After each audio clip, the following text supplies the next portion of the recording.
Hello everyone, it's Ellen from the Kennebecasis Watershed Restoration Committee, and welcome back to another Watershed Walk.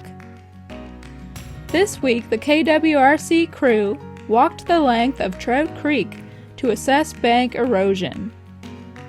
This means that we scouted out sections of the bank which are eroded, measured the height and length of each section, and marked the eroded areas in a GPS. The data we collected will help us consider the sizable next step into reducing the effects of this damaging process. Why is erosion so damaging? Not only does it eat away at landowners' property and fertile farmland, but it can lead to increased pollution in our streams and rivers. Loads of sediment are also carried away by the water, which can void the creek of essential life. The sediment suffocates aquatic life and warms the water's temperature, destroying the delicate balance of the ecosystem and affecting recreational activities such as fishing.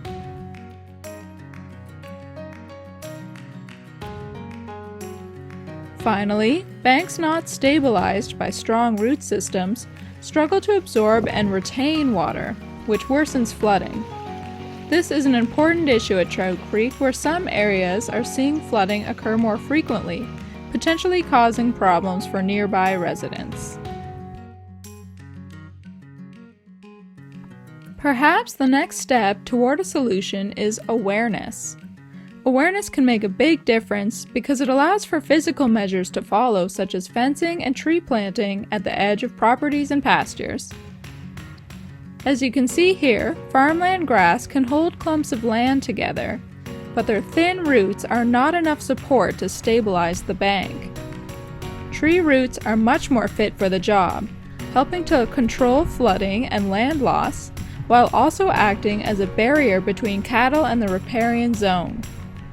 Fences can be used as well to restrain cattle and protect the trees while they're still young and vulnerable.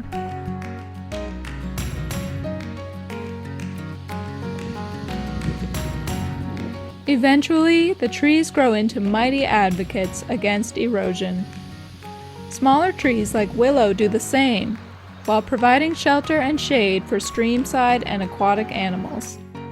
The shade promotes a healthy habitat by keeping the water temperature cool. There are some lengthy sections along Trout Creek without any tree cover, where you can see how the water has scooped the land away.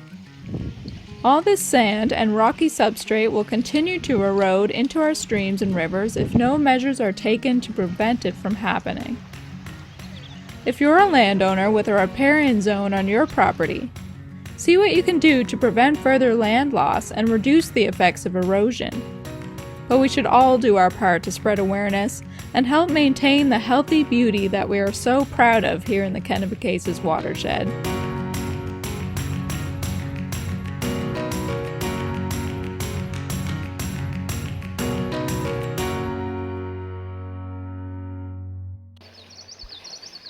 Thanks, as always, to our sponsors for making the work we do here at the KWRC possible. To learn more, make sure you subscribe to our YouTube channel and stay up to date through our social media pages. See you on our next Watershed Walk.